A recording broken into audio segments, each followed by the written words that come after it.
pinapanabik na eksena sa Little Star. Hatid sa inyo ng new best ever Sunsilk at Tide.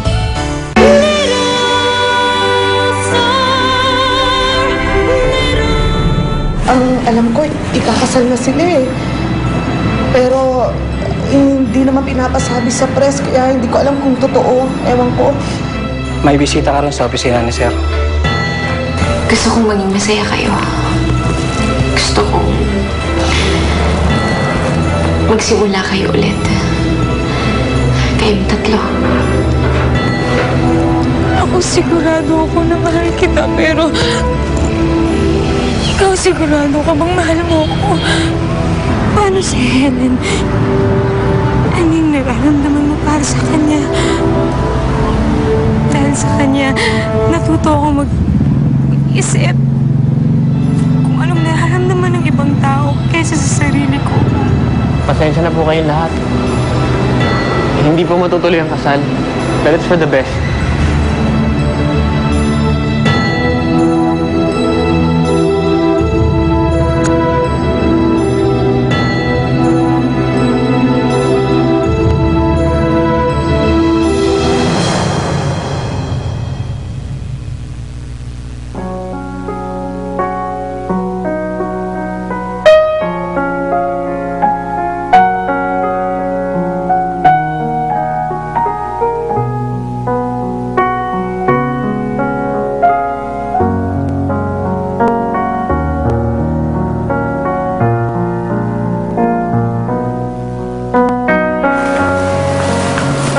Anak,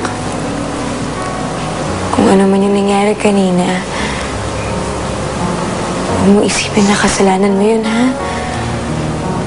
Mahal na mahal ka namin ng daddy mo. Gusto ko na po makita si Yaya Nanay Helen ko.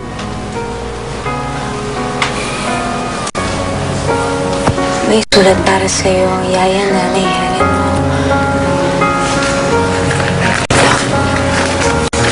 Gusto mo basahin ko sa'yo?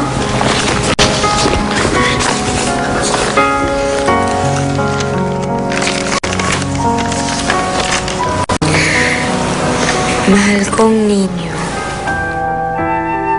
Patawarin mo ako kung hindi na ako nakapagpaalam sa'yo. Pumunta kasi ako sa malayong lugar para makapagsimula ng bagong buhay. Bakit? Saan po siya pumunta, Mami? Hindi ko na po siya makikita.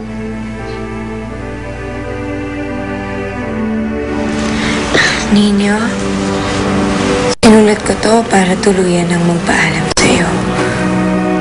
Siguro pag malaki ka na, magkikita ulit tayo.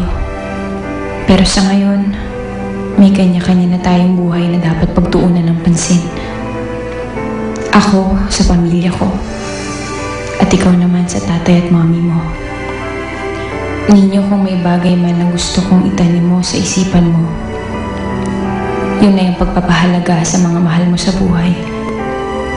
Iparamdam mo sa kanila na mahal mo sila habang magkakasama kayo. Bata ka pa, hindi mo pa maiintindihan ng lahat. Okay lang na magtampo ka o magalit, pero lagi sanang manaig ang pagmamahal sa puso mo. Mabuti kang bata, ninyo. Alam kong hindi ka pababayaan ng mami mo, ng tatay mo, at higit sa lahat, ng buong may kapal. Pinauubayan na kita sa kanilang lahat. Hindi kita makakalimutan, ninyo. Hindi kita makakalimutan, Nanay Helen.